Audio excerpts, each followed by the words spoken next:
Hello friends, स्वागत है आपका आपके अपने चैनल वी एन स्टडी पर। तो आज की वीडियो में आज हम लेके आए हैं वचन एवं नारे। तो इसमें हम अपन लोग जो कई नारे जो दिए गए हैं क्रांतिकारियों के द्वारा, तो उन नारों के बारे में पढ़ेंगे। ये टॉपिक एनटीपीसी के लिए बहुत इंपॉर्टेंट है, क्योंकि कई प्रैक्टिस सेटों में और कई पेपरों में हमने देखा है कि इनमें वचन अर्थात नारे आते जा रहे हैं। ठीक है, तो हमारा एक क्वेश्चन कंप्लीट हो जाना चाहिए हमारा, तो इसलिए हम इन सब नारों को पढ़ेंगे। तो अभी तक आपने हमारे चैनल को सब्सक्राइब नहीं किया है तो सब्सक्राइब जरूर कर लें, और हमारी वीडियो को ज़्यादा से ज़्यादा लोगों तक शेयर जरूर करें, ताकि सभी लोग इस वीडियो के माध्यम से सभी एक नंबर का क्वेश्चन सही कर सकें। और आप लोगों को इस वीडियो को देखने के बाद कमेंट बॉक्स में बताना है कि इसमें क्या कमी नज़र आ रही है, ताकि अगली वीडियो से हम उस कमी को दूर कर सकें और आपको इससे भी अच्छी वीडियो प्रदान कर सकें। तो कमेंट बॉक्स में जरूर बताइएगा कि इस वीडियो में आपको क्या कमी प्राप्त हुई और इसमें क्या सुधार आप चाहते हैं। तो चलिए शुरू करते हैं आज की वीडियो, जिसमें पहला नारा है इनकलाब जिंदाबाद। तो इनकलाब जिंदाबाद का नारा भगत सिंह के द्वारा दिया गया था। और भगत सिंह के बारे में जैसा कि आप जानते हैं, 28 तारीख को, अभी पिछली 28 सितंबर को ही इनकी जन्म तिथि निकली हुई है। तो इनकी जन्म तिथि 28 सितंबर को थी, और जैसा कि आप जानते ही हैं कि लाहौर जेल में इनको फांसी दे दी गई थी 23 मार्च 1931 को। तो इनके बारे में तो वैसे आप जानते ही होंगे। तो इनने नारा दिया था इनकलाब जिंदाबाद। अगला नारा जो है वो दिल्ली चलो सुभाष चंद्र बोस के द्वारा दिया गया है। ये देख पा रहे होंगे आप इनकी फोटो। तो सुभाष चंद्र बोस ने दिल्ली चलने के लिए नारा दिया था। तो ये चाहते थे कि सब लोग दिल्ली चलें, तो दिल्ली चलने का नारा सुभाष चंद्र बोस ने दिया था। और यदि इनकी बात की जाए तो महात्मा गांधी को इन्होंने ही राष्ट्रपिता का दर्जा दिया था, राष्ट्रपिता कहा था इन्होंने ही। और जो रविन्द्रनाथ टैगोर हैं, उन्होंने सुभाष चंद्र बोस को देश नायक की उपाधि प्रदान की थी। और जब ये हिटलर से मिलने गए थे, तो हिटलर जैसे इनसे मिलते हैं तो इनको नेताजी के नाम से संबोधित किया था हिटलर ने। ठीक है, अगले जो आते हैं महात्मा गांधी हैं, उन्होंने करो या मरो का नारा दिया था। और इनके बारे में बता ही चुके हैं कि जो रविन्द्रनाथ टैगोर हैं, तो इन्होंने वो महात्मा कहा था, क्योंकि महात्मा गांधी ने रविन्द्रनाथ टैगोर को गुरुदेव की उपाधि दी थी, इसलिए रविन्द्रनाथ टैगोर ने इनको महात्मा की उपाधि दी थी। और इसके साथ ही सुभाष चंद्र बोस का हम बता ही चुके हैं कि सुभाष चंद्र बोस ने इनको राष्ट्रपिता की उपाधि दी थी। ठीक है, 2 अक्टूबर 1869 को उनका जन्म हुआ था पोरबंदर में। तो इनके बारे में वैसे आप बहुत सारी चीजें जानते ही है। नंगा फकीर भी इन्हीं को कहा गया था। चलिए अगले जो हैं यही सुभाष चंद्र बोस हैं, जिन्होंने जय हिंद का नारा दिया था। अभी पूर्व में पढ़ चुके हैं कि इन्होंने दिल्ली चलो का नारा दिया था। अदालत ने कहा दिल्ली चलो, वहाँ पर झंडा फहराया हुआ, झंडा फहराने के बाद जय हिंद का नारा दिया, और फिर कहा कि तुम मुझे खून दो मैं तुम्हें आज़ादी दूंगा।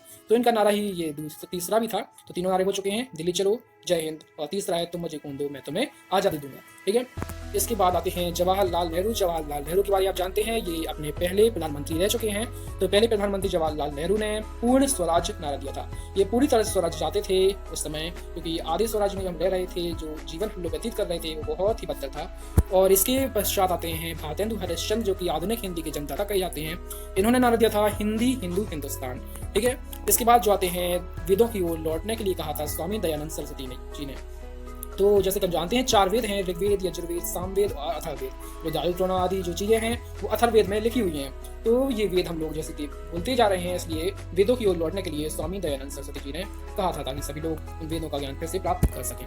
अगले जो आते हैं वो वही जवाहरलाल नेहरू, जो बता चुके हैं हम पहले प्रधानमंत्री रह चुके हैं। इन्होंने ही कहा आराम हराम है, क्योंकि इन्होंने कहा पूर्ण स्वराज। इसके पहले का जो नारा बताया था, हमने आपको बताया था पूर्ण स्वराज का नारा इन्हीं ने दिया था। तो पूर्ण स्वराज की बात ये कहते हैं कि पूर्ण स्वराज यदि चाहिए है तो आराम हराम है, हमें आराम नहीं करना है, संघर्ष करना है, उसी के द्वारा हम पूर्ण स्वराज प्राप्त कर सकते हैं। ठीक है, अगला जो नारा इनके द्वारा दिया गया है कि who lives if India dies. कहते हैं यदि इंडिया डाइज हो जाएगी अर्थात मृत्यु प्राप्त हो जाएगी तो उसमें कौन रहेगा, इसलिए हमको आराम नहीं करना है, आराम हराम है। लेकिन के तीनों नारे हो चुके हैं, आराम हराम है और who lives if India dies, और पूर्ण स्वराज तभी प्राप्त होगा। ठीक है, फिर है महात्मा गांधी के आदि नारे, जैसे कि हे राम, और इन्होंने एक और नारा दिया था भारत छोड़ो। 1942 में भारत छोड़ो का नारा दिया था इन्होंने। ठीक है, इसके बाद आते हैं लाल बहादुर शास्त्री। लाल बहादुर शास्त्री के बारे में आप जानते ही होंगे, ये दूसरे प्रधानमंत्री रह चुके हैं। इन्होंने नारा दिया था जय जवान जय किसान। तो किसान के लिए इन्होंने नारा दिया था। ठीक है, इसके बाद की बात की जाए तो मंगल पांडे ने कहा था कि मारो फिरंगी को, क्योंकि यदि उनको हम मारेंगे तो मंगल ही मंगल होगा, इसलिए इन्होंने यह नारा दिया था मारो फिरंगी को, मंगल पांडे ने। अगला जो नारा आता है वो है कर मत दो। ठीक है, तो कर देने के लिए मना किया था उस समय के लौह पुरुष सरदार वल्लभ भाई पटेल ने। तो उस समय मना किया था, अब ही के लिए नहीं, क्योंकि उस समय यदि हम लोग कर नहीं देंगे तो अंग्रेजों को धन प्राप्त नहीं हो पाएगा, जिससे उनकी व्यवस्था चरमरा जाएगी और वो भारत को छोड़ के चले जाएंगे। ये सोचते हुए सरदार वल्लभ भाई पटेल ने कहा था कर मत दो। तो इनका जो ये तस्वीर हमने लगाई हुई है, ये वही गुजरात की जो सबसे बड़ी प्रतिमा बनाई गई है वही है सरदार सरोवर बांध के पास। तो वही तस्वीर है सरदार वल्लभ भाई पटेल, जो कि लौह पुरुष के नाम से जाने जाते हैं।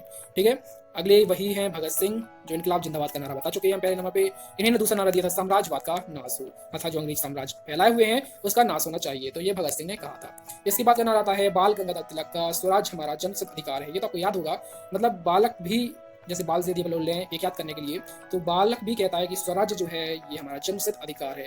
और स्वराज्य शब्द का प्रयोग तो आप जानते ही हैं कि कांग्रेस की मंच से दादाभाई नौरोजी ने किया था। ठीक है, इसका बाद आता है सरफरोश की तमन्ना अब हमारे दिल में है। तो राम प्रसाद बिस्मिल जी ने कहा था। इसको याद करने के लिए हम लोग ऐसे याद कर सकते हैं कि जब भी कभी रामचंद्र जी का प्रसाद लें, जैसे कि अयोध्या का सुन ही चुके हैं, तो उसके बाद कभी राम जी का प्रसाद लेने मिले तो उस समय हमें तुरंत कहना है, माइंड में आना चाहिए कि सरफरोश की तमन्ना अब हमारे दिल में है। तो हमें ये नारा कभी नहीं भूलेगा कि ये राम प्रसाद बिस्मिल जी का है।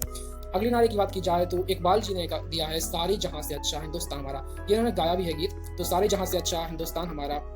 तो इसको याद करने के लिए हम ये भी कह सकते हैं कि यदि शरीर में एक बाल भी बचे तो भी ये सारे जो जहाँ से अच्छा हिंदुस्तान है वो हमारा ही रहेगा। मतलब एक बाल होने के बाद भी ये हिंदुस्तान हमारा सारे जहाँ से अच्छा ही रहेगा। ठीक है, इसके बाद आते हैं लाला लाजपत राय, जिन्होंने कहा था साइमन वापस जाओ। जब साइमन कमीशन आया था तो उस समय नारे लगाए थे उन्होंने साइमन कमीशन के लिए कि साइमन कमीशन वापस जाओ। और लाठीचार्ज में जैसा कि आप जानते ही हैं तो इनके ऊपर बहुत लाठीचार्ज हुई थी, जैसे कारण की मृत्यु भी हो गई थी। तो इन्होंने ही नारे लगाए थे साइमन कमीशन वापस जाओ। ठीक है, तो थैंक्स फॉर वॉचिंग। यदि आपको हमारी वीडियो अच्छी लगी है तो उसको ज़्यादा से ज़्यादा लोगों तक शेयर करें। और यदि अभी तक आपने हमारे चैनल को सब्सक्राइब नहीं किया है तो सब्सक्राइब जरूर कर लें। और इसमें जो भी कमी आपको देखे हो तो वो हमें कमेंट करके जरूर बताएं, ताकि अगली वीडियो में हम उसको और अधिक अच्छे से बना सकें। धन्यवाद।